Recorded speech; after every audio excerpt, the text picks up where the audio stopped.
unfortunately, the policymakers tinker, and it ends up in both directions. It ends up being it rarely ends well from the standpoint of how well did they accomplish the objective they set out to do. They basically don't accomplish the objective. If they did, we wouldn't have this issue of inflation. It seems that we're all kind of waited with bated breath for the Fed to do something, maybe in interest rates cutting. The window is closing for them to do something. The conventional wisdom is 3 or 4 cuts this year. They're not looking like maybe it won't happen in March, but they aren't going to want to do it too close to the election. So that there's relatively that April, May, June, July window where they historically would enact those kind of changes. But we are in this period now where it does seem and again, it's been good to us. Hopefully it lasts. But we're in this period now where it actually seems like the Fed is just being neutral. It's like the Fed isn't affecting things one way or the other too much, which is nice to see, because we don't want the market just skyrocketing simply because the Feds decide to make money free again. That's not the best long term either. So sort of. Well, go ahead. Sorry. No, we're just sort of in this nice period where companies, and it could be, when I say period, I mean we could be talking about a period of a few weeks when it's all said and done, maybe a few months, where companies are kind of the companies and the stock prices are kind of left to stand on their own without any wind at their sails, which is okay. Kind of how it should be. That's how it should be.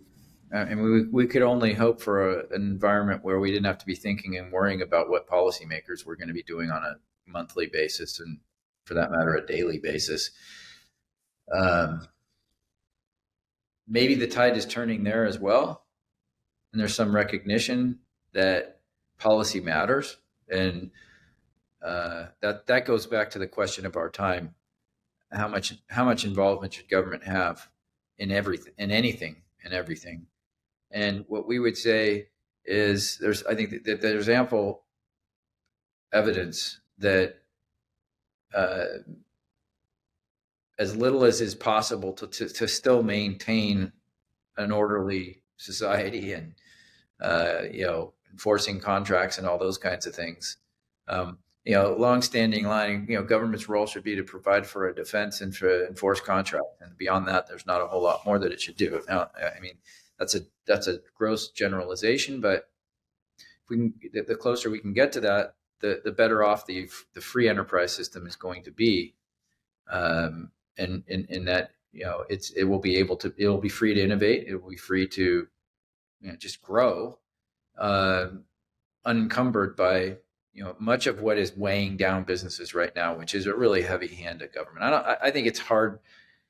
It's just hard for anybody who's sane and paying attention to argue that somehow we haven't gone a bit overboard on the regulatory crush that's hitting small business. And when I say small business, I'm talking about almost everything that's not these mega giant companies that have the wherewithal to be able to pay for whatever the regulatory regime is, requiring.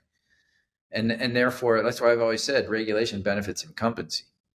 And that's just not what we want. We want to have, if the incumbents can win in a truly free enterprise marketplace, then so be it. No problem with companies getting bigger. I want my companies to get big and be in a position like that. They have to keep innovating, and sometimes it means they have to acquire. But when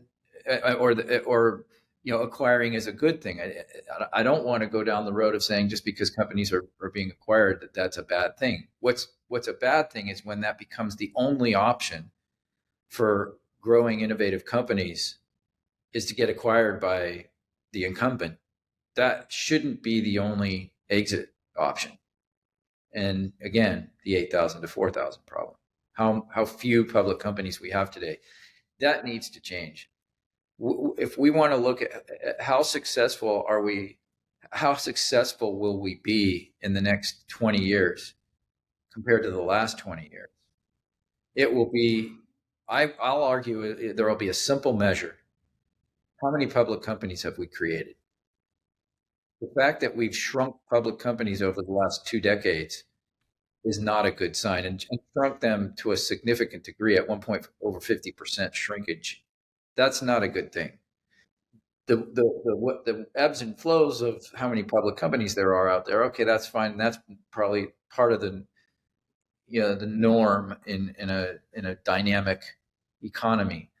But to think that we've gone now more than 2 decades and we're well below where we were in the early 2000s, that's just not a good indicator of freedom to innovate.